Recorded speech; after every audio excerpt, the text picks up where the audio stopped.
সুশীল নামীয় কিছু কুশীল তারা এখন মায়া কান্না কাঁদে। খবরদার, হুঁশিয়ারি উচ্চারণ করতে চাই, 5ই আগস্টের স্বাধীনতা সংগ্রামের বিরুদ্ধে, গণ অভ্যুত্থানের চেতনার বিরুদ্ধে যারা কথা বলবে পিঠের চামড়া থাকবে না। আওয়ামী লীগের রাজনীতি গুম আর খুনের রাজনীতি। আওয়ামী লীগের রাজনীতি আমার তাগড়া তাগড়া যুবক সন্তানদেরকে মায়ের বুক থেকে কেড়ে নিয়ে গুমের রাজত্ব কায়েম করবার রাজনীতি। এই বাংলাদেশ আর কখনো ভারতের করদলগত হবে না। এই বাংলাদেশকে ভারতের অঙ্গরাজ্য বানাবার স্বপ্ন পূরণ হবে না। কট্টরপন্থী হিন্দুত্ববাদের আখড়া বাংলাদেশে পরিণত করতে দেওয়া হবে না। 5ই আগস্টের বিপ্লবকে যদি কেউ ছিনতাই করতে চায়, এদেশের ম্যাক্সিমাম জনগণের চিন্তা চেতনার বিরুদ্ধে যদি নতুন কোন ষড়যন্ত্র দানা বেঁধে উঠবার চেষ্টা করে, তোমরা সেই ষড়যন্ত্রকে রুখে দেওয়ার জন্য রাজপথে নেমে আসবে। من تبعهم ودعا بدعوتهم إلى يوم الدين. أما بعد، أعوذ بالله من الشيطان الرجيم. بسم الله الرحمن الرحيم. ولا تحسبن الله غافلا عما يعمل الظالمون إنما يؤخرهم ليوم تشخص فيه الأبصار. صدق الله العظيم.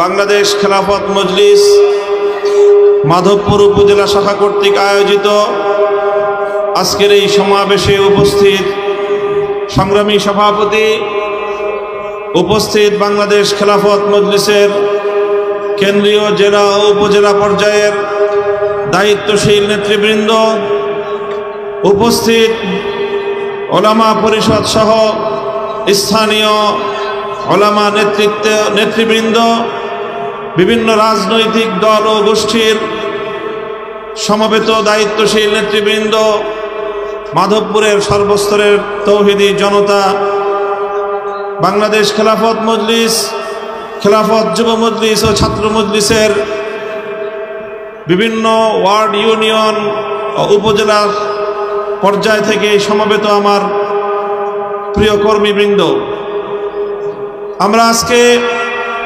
ঐতিহাসিক আগস্ট বিপ্লবের 1 মাস পূর্ণ করতে চলেছি। এই পর্যায়ে আমি আজকের এই সমাবেশে দাঁড়িয়ে মহান রব্বুল আলামিনের দরবারে শুকরগুজারি আদায় করছি, যিনি দীর্ঘ 16 বছরের ফ্যাসিবাদী স্বৈরাচারী বাংলাদেশের মানুষের বুকের উপর চেপে বসা জগদ্দল পাথরের ন্যায় জালিম শাহী হাসিনাকে উৎখাত করে এদেশের মানুষের জীবনে স্বস্তি ফিরিয়ে দিয়েছেন। আমি শ্রদ্ধা ভরে স্মরণ করছি ছাত্র জনতা সহ ফ্যাসিবাদ বিরোধী আন্দোলন এবং সংগ্রামে যারা অকাতরে বুকের রক্ত ঢেলে দিয়ে বাংলাদেশের মাটি এবং মানুষকে তারা মুক্ত করেছে। এদেশের মানুষের মুক্তির জন্যে, মানুষের অধিকারের জন্যে, ন্যায় এবং ইনসাফের জন্যে, জুলুম এবং শোষণের অবসানের লক্ষ্যে শত শত হাজারো মায়ের বুক খালি করে আমার যে সকল দামাল ছেলেরা, সন্তানেরা, বোনেরা, মায়েরা, বাবারা যারা তাদের জীবন দিয়েছেন, শাহাদাত বরণ করেছেন, সকল ইমানদার শহীদ এবং অন্যান্য আত্মদানকারীদের শ্রদ্ধা করে আমি স্মরণ করছি।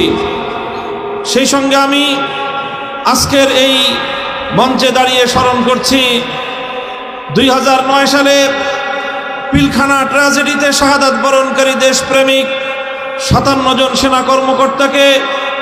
স্মরণ করছি 2013 সালের শাপলা চত্বরে জালিমের বুলেটের আঘাতে ঝাঁঝরা হয়ে যাওয়া নবী প্রেমিক হেফাজতের কর্মী এবং আলেম ছাত্র জনতা ও তৌহিদি শাহাদাত বরণকারীদেরকে।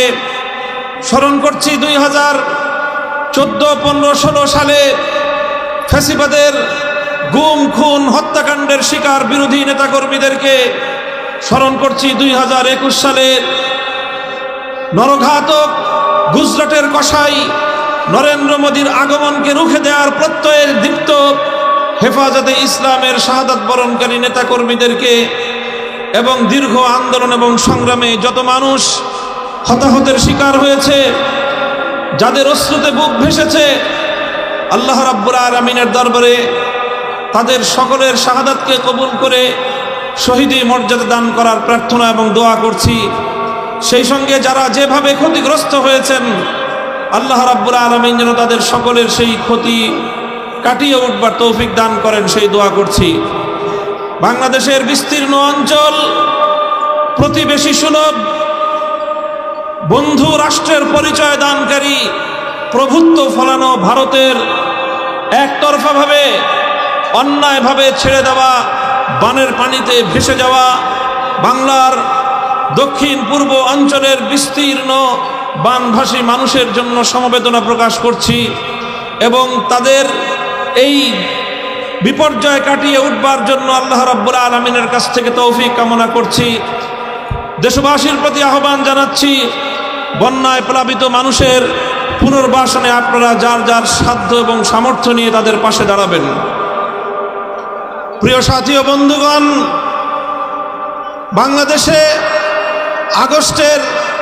5ই আগস্টের এই বিপ্লবকে, বৈষম্য বিরোধী এই গণ অভ্যুত্থানকে এদেশের মানুষ বাংলাদেশের দ্বিতীয় স্বাধীনতা হিসেবে চিহ্নিত করেছে।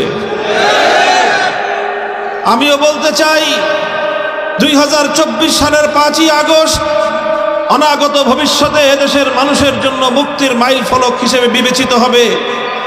5ই আগস্ট আগামী দিনে হয়তো বাংলাদেশের মুক্তিগামী জনতার চেতনার একটি বাতিঘর হিসেবে জ্বলজ্বল করতে থাকবে।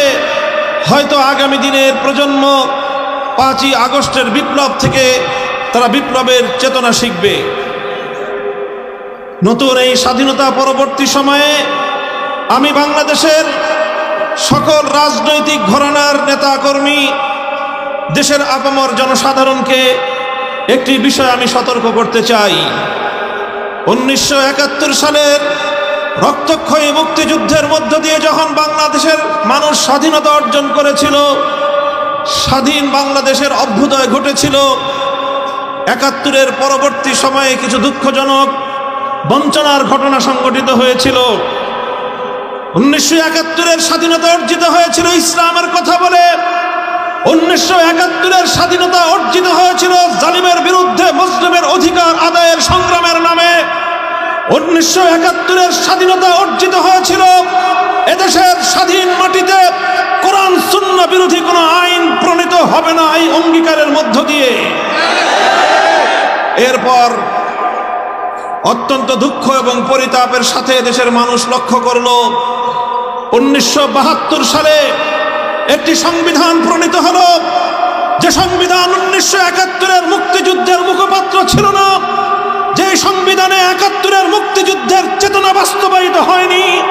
1972 সালের সংবিধানের মধ্য দিয়ে মূলত আমাদের পার্শ্ববর্তী বন্ধু পরিচয় দানকারী প্রভুত্ব ফলানো ভারতের চাপিয়ে দেওয়া প্রেসক্রিপশন বাস্তবায়িত হয়েছিল।